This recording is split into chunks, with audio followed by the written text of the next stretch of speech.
Polda Metro Jaya pemirsa menangkap 15 orang yang diduga terlibat penculikan dan pembunuhan Kepala Cabang Bank Pemerintah, Muhammad Ilham Pradipta. 15 orang yang ditangkap memiliki peran yang berbeda-beda, mulai dari menguntit, menculik, menganiaya, dan aktor intelektual kejahatan ini. Namun, apa motif aksi kejahatan yang melibatkan banyak pelaku ini belum terungkap.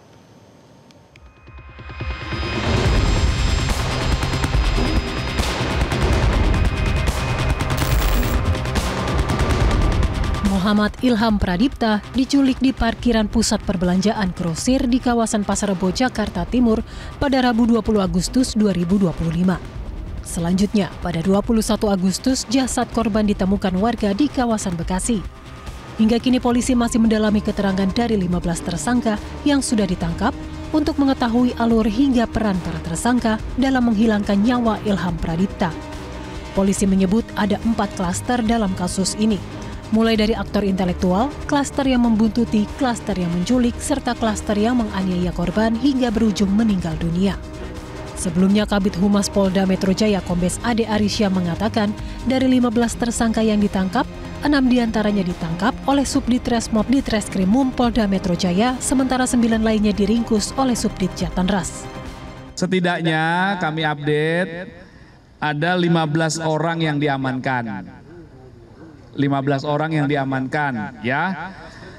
6 orang diantaranya itu diamankan oleh rekan-rekan dari Subdit Resmob, kemudian 9 orang lainnya itu yang mengamankan adalah Subdit Jatanras. Jadi mohon waktu terhadap 15 orang ini masih terus dilakukan pendalaman. Membenarkan tadi bahwa saudara DH adalah seorang pengusaha atau salah satu bidang usahanya adalah bimbel online. Ya. Satu dari 15 tersangka bernama Dwi Hartono disebut-sebut menjadi dalang kematian Ilham. Ia merupakan pengusaha bimbingan belajar berbasis daring atau online.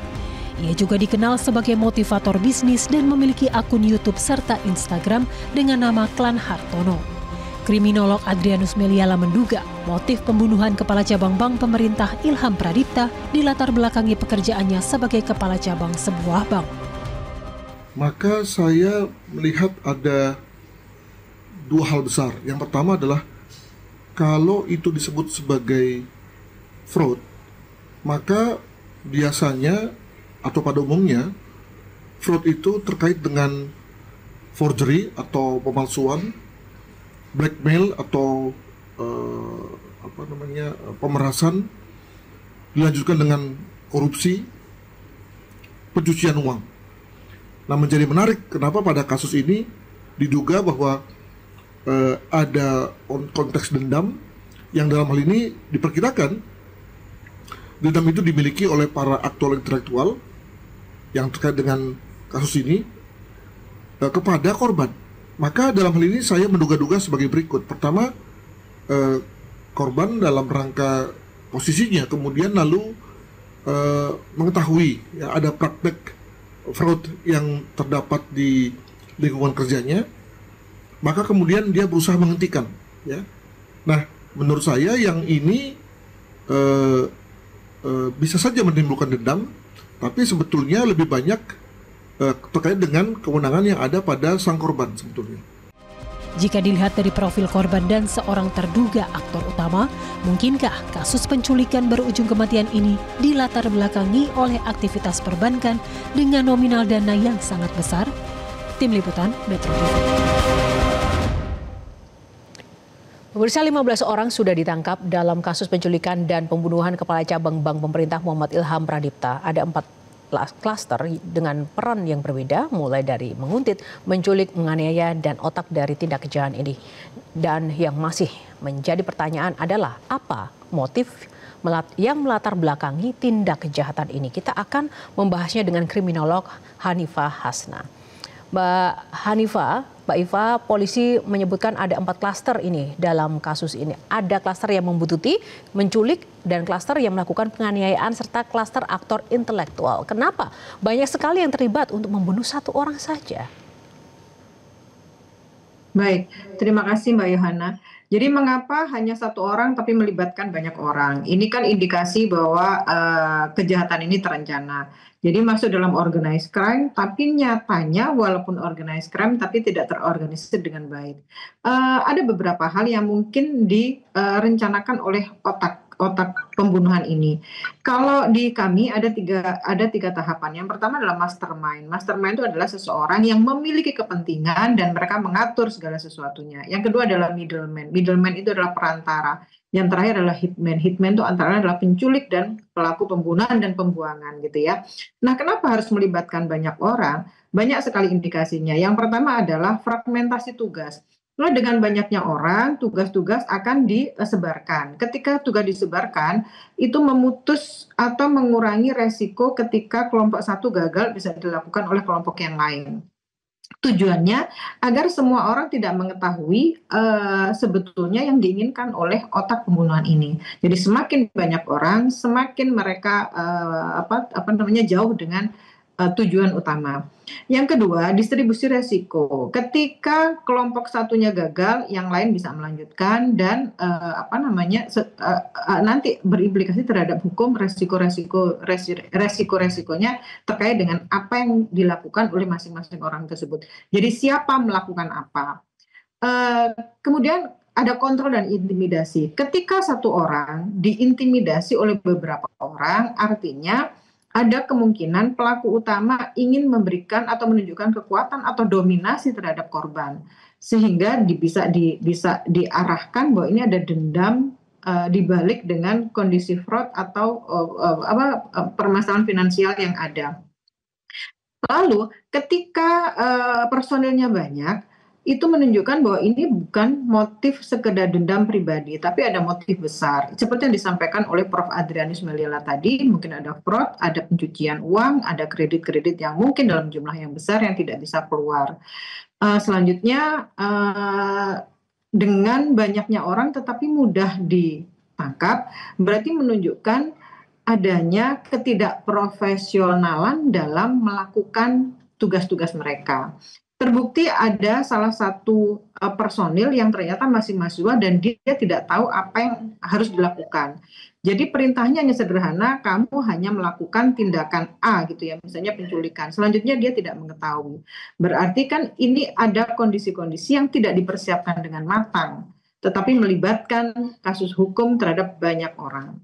Demikian, Mbak. Mbak Iva, di sisi lain karena untuk tadi ya distribusi resiko makanya banyak orang. Nah, oleh karena itu apakah dengan banyaknya pelaku yang terlibat ini juga menggambarkan bahwa kejahatan ini melibatkan kasus yang besar? Menurut Anda seperti apa? Yang jelas ini merupakan ada kepentingan yang serius gitu ya. Dan yang harus kita pahami adalah siapa yang paling diuntungkan dari kasus ini. Karena yang paling diuntungkan berarti itulah yang paling melakukan pengendalian atau otak utamanya. Karena masalah besar pasti iya ya, dengan melibatkan banyak orang, artinya mereka harus mengeluarkan dana lebih banyak, artinya dia ingin melakukan sesuatu atau mendapatkan sesuatu yang besar. Karena mereka akan mengukur gitu ya. Biasanya perilaku kejahatan itu ada 4 tahap. Yang pertama adalah target, korbannya siapa. Yang kedua, cara-cara yang akan digunakan. Yang ketiga, sumber daya. Jadi sumber daya itu baik yang dimiliki oleh pelaku atau sindikat tertentu. Dan yang terakhir adalah bagaimana cara mengalihkan hukuman gitu ya. Jadi ini semua sudah dipelajari oleh pelaku sehingga ini merupakan sesuatu yang ada kepentingan besar dalam hal ini. Kuasa hukum tersangka penculik mengaku mereka hanya ditugaskan begitu untuk menculik dan mengaku tidak tahu jika yang diculik tersebut kemudian dibunuh. Apakah mungkin masing-masing klaster ini tidak terhubung dengan klaster yang lainnya dan tidak tahu desain besar dari apa yang mereka lakukan? Sangat mungkin. Jadi biasanya ketika tadi itu tahap-tahapannya itu dari mastermind, middleman, dan hitman itu, nah yang ditangkap sekarang itu kan hitman itu eksekutor itu biasanya tidak mengetahui klaster di atasnya seperti apa, perintah dari atasnya itu seperti apa. Yang hanya diketahui adalah seseorang yang memberikan direct perintah hanya untuk melakukan satu kejahatan atau satu perilaku kejahatan. Selebihnya dia nggak akan mengetahui biasanya karena terlalu jauh. Jadi dengan banyaknya klaster dan dengan banyaknya tingkatan, yang diharapkan oleh otak adalah yang paling bawah atau eksekutif tidak mengetahui siapa otak yang sebenarnya.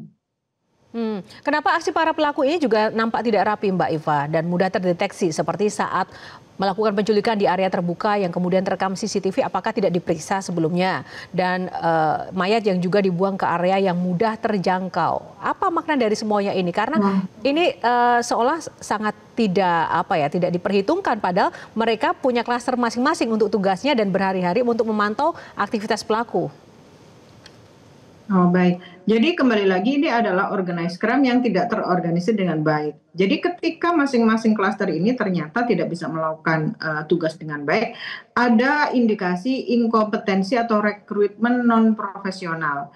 Salah satu bukti nyata adalah yang salah satu pelaku adalah mahasiswa dan dia tidak mengetahui tugasnya, dia tahu tugasnya. Dan itu pun di tengah-tengah perjalanan, tapi dia tidak tahu tugas akhirnya seperti apa. Dia hanya diajak untuk melakukan suatu perjalanan, kemudian di tengah jalan dia disuruh membeli lakban dan dia tidak tahu itu untuk apa. Artinya ini tidak profesional secara perekrutan personil.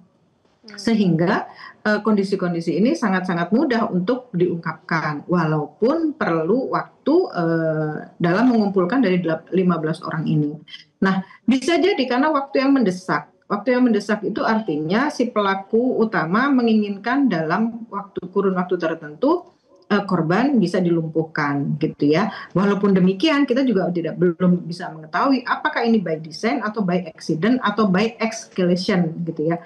Bisa jadi ini awalnya by design. Yang paling menyolok adalah by design. Karena apa? Karena pelaku sudah merekrut banyak orang.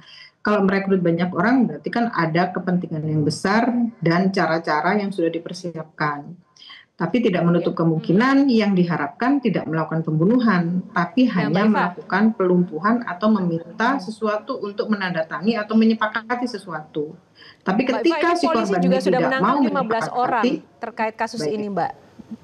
Maaf, polisi sudah menangkap 15 orang terkait kasus ini. Tapi kenapa motif pembunuhan belum diungkap? Apa yang kemungkinan masih didalami oleh polisi? Jadi begini, mungkin polisi sudah menemukan data dari 15 orang ini, tetapi tetap harus mengumpulkan dan mencari bukti-bukti lain terkait dengan bukti forensik, jejak keuangan, terus analisa jejaring. Ini yang harus dilakukan oleh kepolisian sehingga membutuhkan waktu yang lama gitu ya. Tapi dalam hal ini bahwa 15 orang itu bukan sesuatu yang mudah untuk mengumpulkan data dan mengambil kesimpulan yang nyata untuk disampaikan kepada masyarakat. Karena narasi-narasinya mungkin bisa berkembang karena masing-masing dari personel ini tidak mengetahui tujuan akhirnya seperti apa. Bisa jadi 4 orang yang sudah ditangkap itu hanya mengetahui 4 orang di atasnya.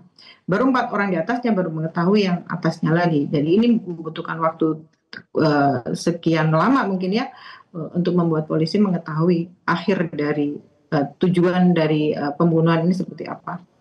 Baik, terima kasih Mbak Hanifah untuk ulasannya bersama Metro hari ini. Kita akan tunggu seperti apa perkembangan dari penyelesaian kasus ini. Terima kasih, salam sehat selalu. Jelajahi cara baru mendapatkan informasi. Download Metro TV Extend sekarang.